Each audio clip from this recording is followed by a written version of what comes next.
Ana sənə qurban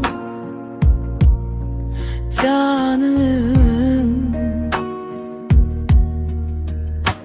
benim dünyam, benim varım.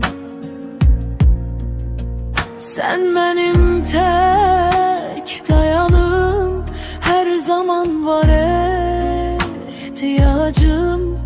Yok dünyada sənə tay güzel insan, güzel hanım. Ellerin duadır, yüzünde nur, sesini eşiden kimi zaman durur.